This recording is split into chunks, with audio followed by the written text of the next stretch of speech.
Welcome back to my channel, ladies and gentlemen. Today we'll be discussing some Ramsay's kitchen nightmares. Welcome to the madhouse. We'll be going over to Paris, France at Piccolo Teatro. Now, I'm gonna butcher every name I do of these UK ones, I'm sorry. This episode we actually are in Paris, France, so that's kind of fun. A little wee-wee to you. Top of the wee-wee to you. You're lazy, you put nothing into it, and you deserve a kick up the fucking ass. This is a wild episode. Gordon Ramsay ends up meeting a spoiled brat who got this restaurant from her daddy, you know, the usual story. And she runs this vegetarian restaurant with her best friend Stephanie. And just throughout the episode, you can just see how little she actually cares about the restaurant. By the end of it, you will not be able to guess where this goes. Unless, spoilers, you've heard the story, then I guess maybe you'd be able to guess. But so, Piccolo Teatro is a vegetarian restaurant owned by Rachel McNally. Rachel is a Scottish woman who married a French man and moved to France, and that's when she ended up making the restaurant. Is after that. They didn't really get into what happened with her marriage there. I know it's not really important, but it seems like she married this guy, started a restaurant that fell apart, now we're here. It's nice to be your own boss, if you like, but it's also very stressful, you know? I don't know, the way I see you act in this episode, it doesn't seem stressful at all. You seem pretty chill, to be honest. You say you're stressed out, but I don't know, you seem pretty chill. Since Rachel took over, she is losing $5.5 grand a month. And according to Ramsay, if she doesn't pick things up, she will be closed in 3 months. Piccolo Teatro, fuck me. This is a first. So Gordon Ramsay arrives, and you could tell he just really doesn't care about vegetarian food. He does not want to be here. The quicker I can get in, the quicker I can get out. The whole time, he's just kind of like, fucking vegetarian food. If my past chefs could see me now. My chefs, Monsieur Guy Savoy and Joe Robuchon, could see me now, they would beat the crap out of me, you know that? It's just kind of funny, because I feel like now, he'd just be so respectful, and it wouldn't even be a thing. He's just like, oh yeah, I'm at this vegetarian restaurant, blah, blah, blah. But he just has to fucking make fun of it the whole time. And like, by the end, he's just like ravaging a little meat sandwich. Fucking hell, have I missed you? Kind of wish he'd ravage my meat sandwich. But so for staff there, she has her best friend Stephanie, which is her only waitress. You've been friends since 4. Yeah. And then they have 2 chefs, one in the daytime, Fiona, and then they have a fucking lunatic as a chef, Daniel, who's the nighttime chef. He's Brazilian. Okay. Yeah, this guy's a fucking character and a half. Holy beans. Is this normal? So now it's time for Gordon to try some food, and he starts with their famous hummus salad, topped with raisins and dry onions. Ugh, that does not sound good to me. I'm a big salad boy, but I don't know if I want that salad. I love hummus, but that's disgusting. So Gordon asks one of the waitresses to rank the food, and I think she gives one of the best answers anybody has ever given to this question. Not particularly spectacularly exceptional. Wow, took the words right out of my mouth. Is this girl for real? So next up, Gordon has to try the carrot gratin. Bon appetit. It's almost a bit of an insult to a vegetarian. It seems like the food here is absolutely horrible. I don't know what she was talking about earlier, people leaving happy, because no fucking way. A couple here the other day who had just got engaged that day, Right. and they ordered the hummus and they said it was the best they'd ever had in their lives. And then Gordon says that vegetarians deserve a little bit of respect to have their like vegetables cooked properly, which is like, yeah, fucking obviously, it's crazy he has to like state that. Like, oh, come on, they're people too, they deserve food. They deserve some form of respect in terms of cooking vegetables properly. But so now it's time for a team meeting. According to Rachel, people actually leave the restaurant happy, and I just don't believe it. Most of the customers that come here do actually leave satisfied and do enjoy the food. And then while she's explaining this to Gordon Ramsay, Daniel's just like sitting there giggling or something. I don't know what it is, but he has to tell them to stop laughing a lot this episode. They're just like so weird, and I don't know if it's immature or what, but they're just giggling whenever like something serious happens. This is gonna be tough. Yeah, you could say that again, Gordon Ramsay. This is gonna be tough. We learn that Rachel has a son to support and that her dad has given over 50 pounds to the business. And she also hasn't paid her rent since their last October, and it's $1,600 a month. And the tax man's owed 10,000 euros. And then she also has a bank loan that hasn't been paid in 6 months. This bitch owes a lot of money. It's gonna take a lot of hard work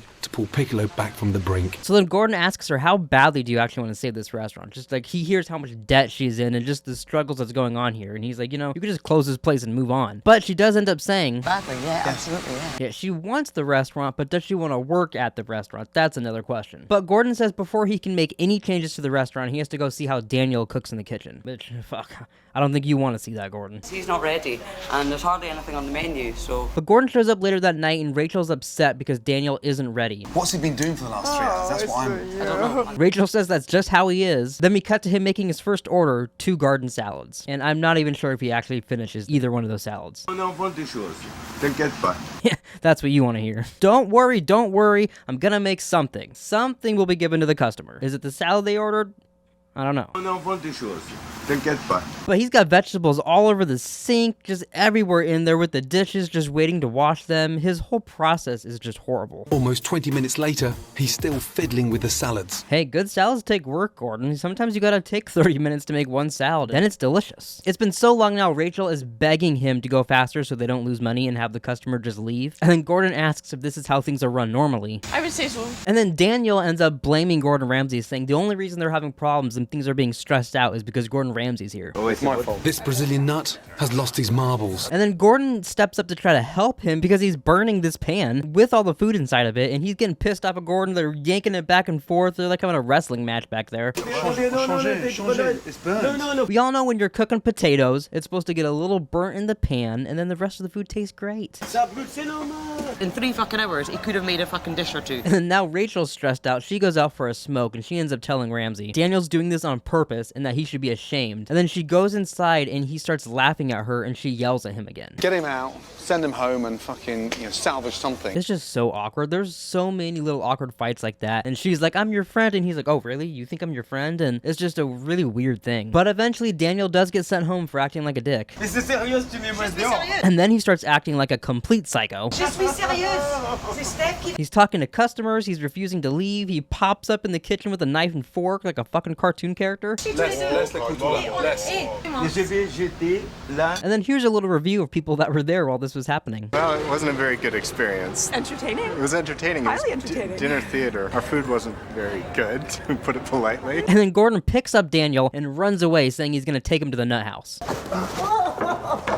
This is just such a weird episode. Every little bit of it is just fucking weird. Welcome to the madhouse. And then guess what? He's still here. He fucking came right back. Daniel shows back up, Gordon locks the door, and then Daniel runs away again like a cartoon character. Fuck, mate. Let's start again. And luckily for them, that's the last we see of him. I don't know if he actually ever came back or not. I didn't see any update.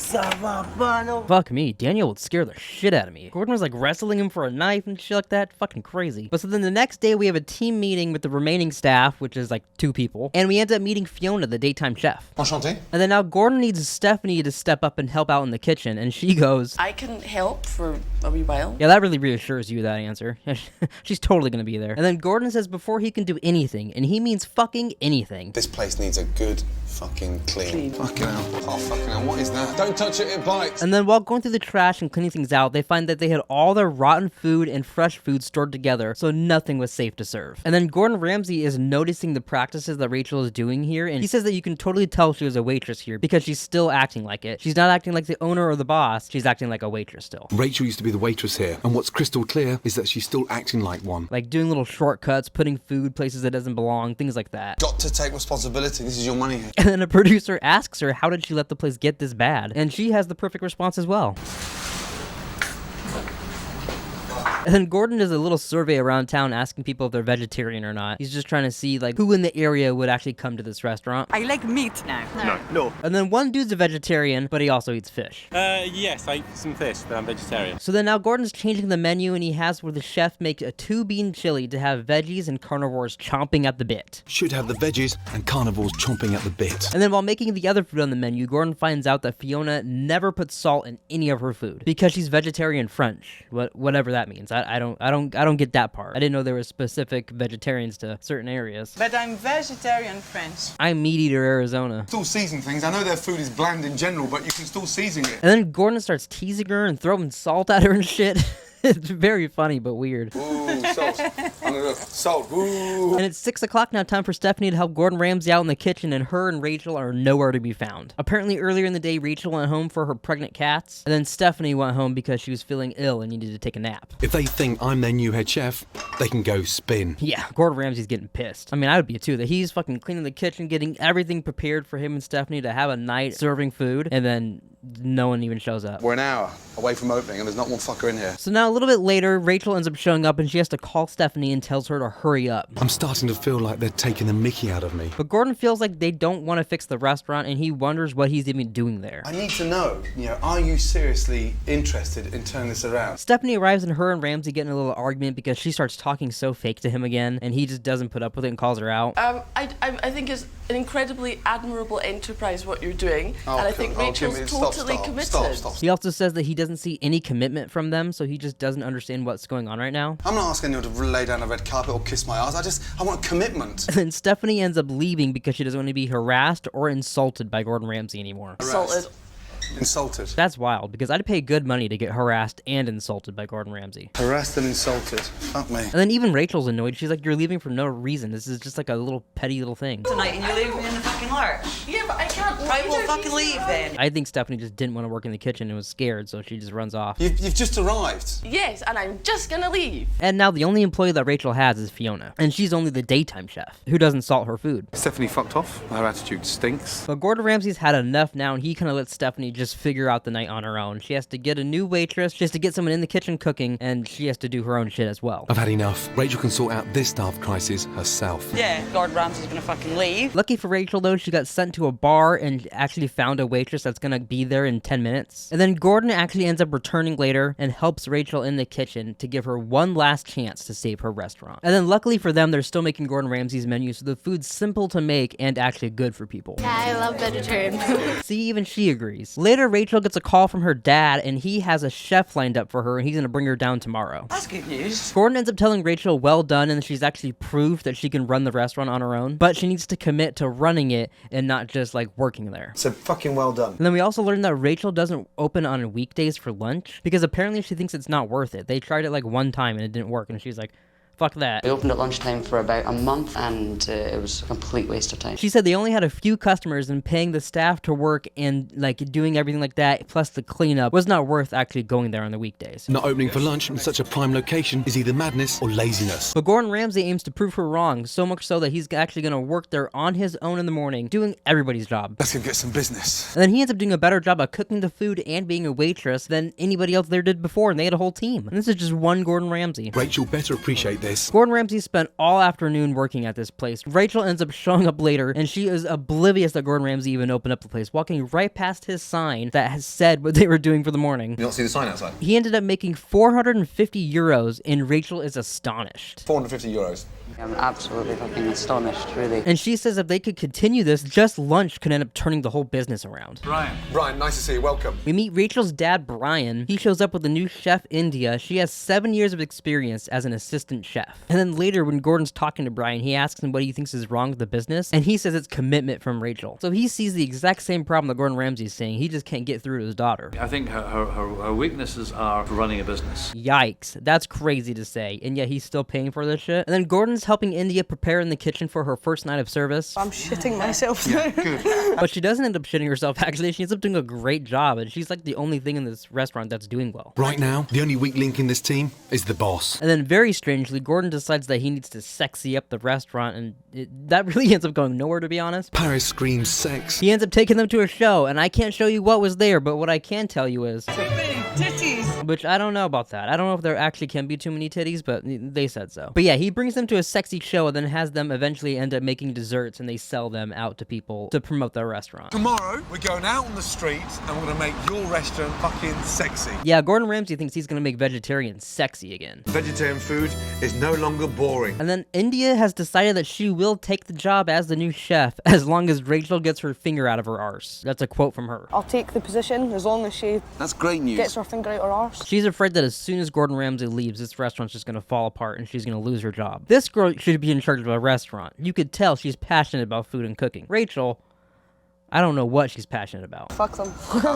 And then after hearing this, Gordon Ramsay ends up having a chat with Rachel's dad, Brian, to hopefully have him talk to Rachel and continue to go to the business to make sure she's doing it right. All I can do is try. And then after that, Gordon has one last speech to give to Rachel, basically being like, if you're lazy, the employees are going to be lazy, and the whole thing's going to get fucked up. If they see you not giving a fig and you over relaxed and over comfortable, everybody else does it. Basically, if you just do what I tell you to do and run it that way, you will not fall apart. New menu, new chef, new attitude. And now they're having their last little service, and Rachel doesn't have any bread, so she has to send Gordon Ramsay out to get bread. Where the fuck am I getting bread this time of night? And then she still doesn't have a waitress. She's doing last minute calling people trying to get another waitress.